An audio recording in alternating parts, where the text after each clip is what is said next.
Hey guys, it's Mitch from Switchback LED Lighting, back again for part 3 of the custom VF headlights. The weather's pretty crappy outside, but doing painting today. So I've set up a table with all the parts that I'm painting. So I've got my paint, matte black, gloss black, acrylic primer, and if you've watched the previous one, we're doing a heron white fin for these. So pretty much to start off, we need to pretty much scratch up all the chrome. I'm using a Scotch-Brite pad. You can get these at any supermarket or whatnot, but for an example, I'll do on here. I've got the pad. We're just trying to scratch up the surface as much as possible. That's purely to get the primer to stick. Once the primer sticks, the paint's going to stick as well. So, as you can see, that hasn't taken long, but that's actually taken most of the chrome off. You only need to sort of scuff it. But pretty much I'm going to do that with every single piece that I'm going to paint today, and then we'll run through exactly what's going what colour, and we'll go from there. I'll get these scuffed up and get to the next step. So I've just finished doing that. I'm just going to use some IPA to pretty much clean up everything I just did. So give it a good spray and wipe off with a clean microfiber cloth.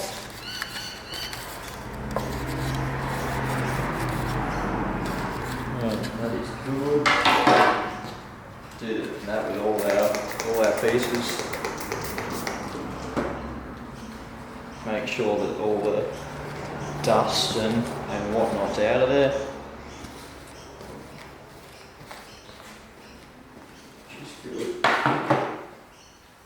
Hiding shrouds.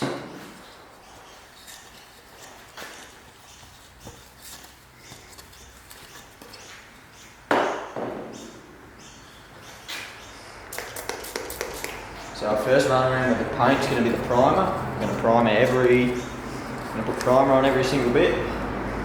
That just helps the paint stick, so it doesn't chip, so it doesn't flake, everything like that. So I'm going to do the whole lot in that acrylic primer. You can buy that from any auto store normally, so it's pretty easily accessible.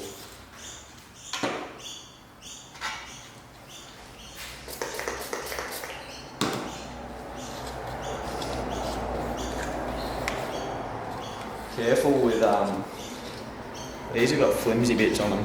So these pretty flexible, so try to be gentle with them. This frame, there is a very thin part of that frame up here that you don't really want breaking. It sort of makes it a lot harder for everybody putting it all back together. So the last one, this alcohol stuff pretty much evaporates as well. So once you wipe over it, it's pretty much gone. So I'm going to run around. I'm going to put these cans of paint around for now. So we've got our acrylic primer, surfacer if you must. You can, it's sandable if you want. I don't normally sand it. Give it a good shake until you can hear if it has pretty sure it has a mixing ball.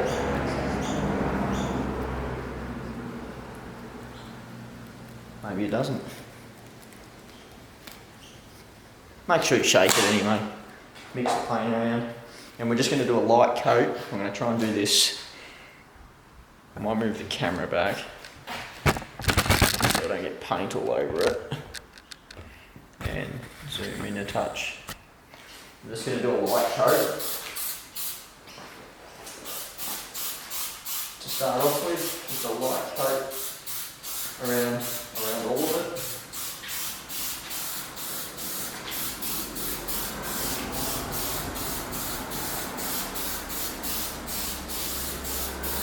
I'm going to probably wait 5 minutes until that somewhat dries, and then I'll go over it again with another light coat, then a wetter coat, and then once the wetter coat dries, we'll see how it looks, and then go from there. But you pretty much want none of the chrome seen. So I'll come back when I've done that second, third, fourth stage of primer. So I've just finished a quick round of primering. Paint is still wet. It is pretty sort of patchy at the moment. For example, in the shroud in here, there's a couple of spots. So I'm just going to wait for this to dry. Wait for this to dry and hit it with another light coat just to cover those imperfections, but that's looking pretty good. So the next step after that is going to be our black paint on either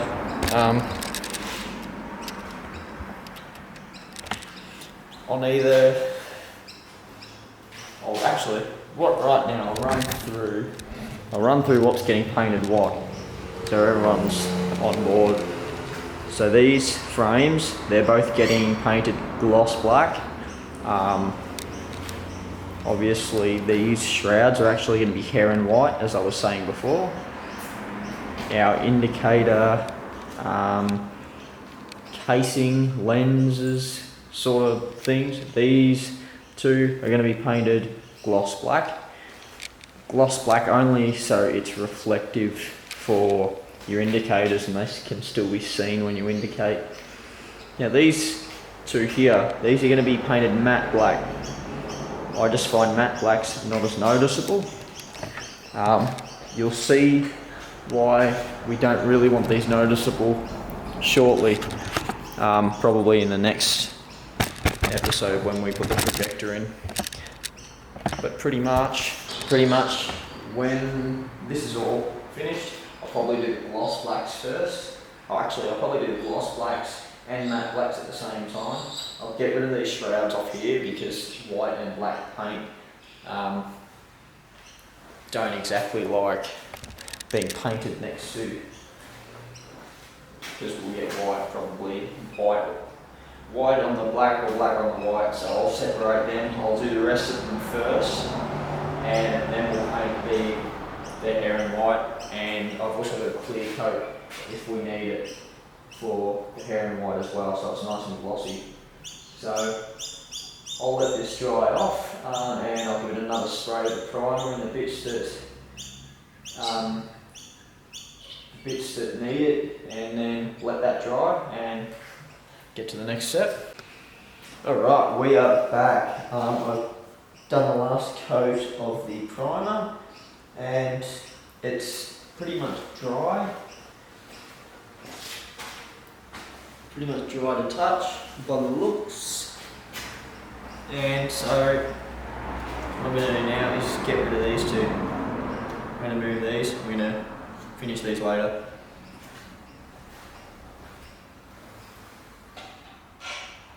I'm just going to pop them in the ground now. The first ones I'm going to do are the matte black ones.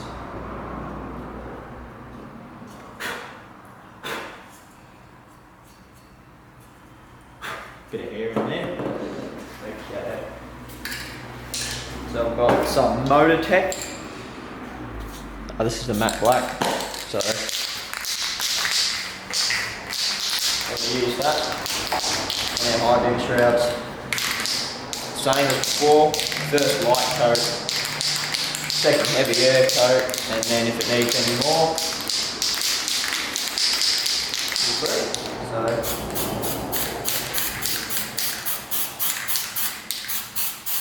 Cool. So I'm going to do the same with the gloss now for the rest of them. So while they're drying, get the gloss going.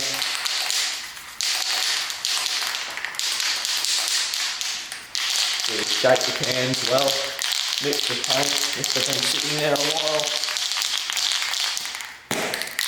Cool. So very similar paint.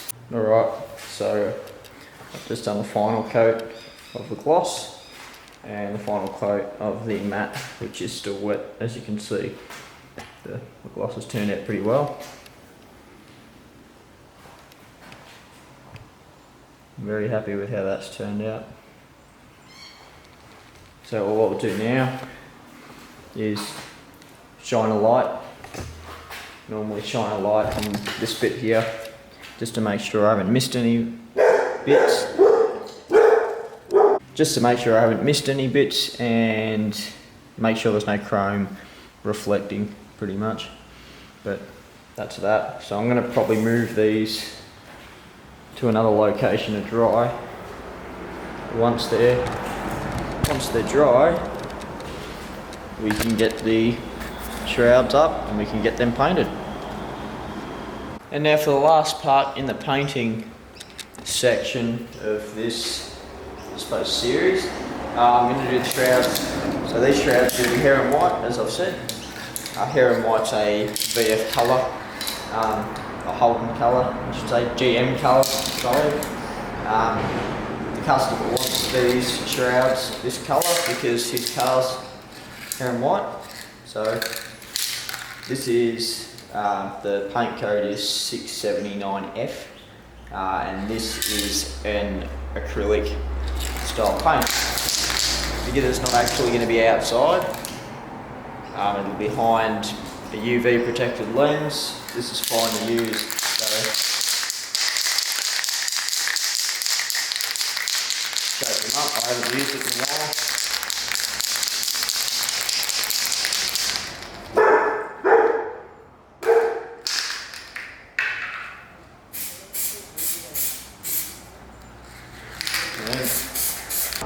Usually this paint doesn't need a clear coat, which is good. It's very, very glossy as it goes on, and it dries pretty glossy as well. So it'll all depend on how it comes out like, but I'll come back when I've done that second coat. Alright, so the second coat was done on the hair and white. I did get a couple of runs on this one. You might on the ring section here, but that's fine. Our halo will cover that anyway. Normally you can't, it's not perfect, it never is perfect unless you're really good, but at the moment, see how it's got that gloss to it as well, so I won't need any clear coat on this one. So pretty much that's the process. Get back into frame now. That's the process pretty much of painting the inside of the VF headlights. Yeah, this will be part 3 of the videos on doing these custom headlights. The next video will probably be fitting the projector bowl and doing the projector lenses, and then we'll have our last video, which is putting it all back together and showing you how it all works and how it all looks at the end. So I'm probably going to let these dry for at least 48 hours normally, because I do need to drill a 5mm hole in these shrouds so the halo wiring can go through, so they do need to be relatively dry, especially putting your hands all over them as well. So I'll wait 48 hours, maybe even longer, until they're fully cured, and yep, I'll fit up the halos to them, and that'll be pretty much the next video. So thanks for tuning in. Sorry it was a long one and a lot of talking, but this is the process, I suppose. Yeah, I'm excited to see how these ones turn out, and I'm sure the customer's going to be very pleased with how these are going to look. So again, thank you guys for watching, and I'll catch you in part 4, which will be the next one.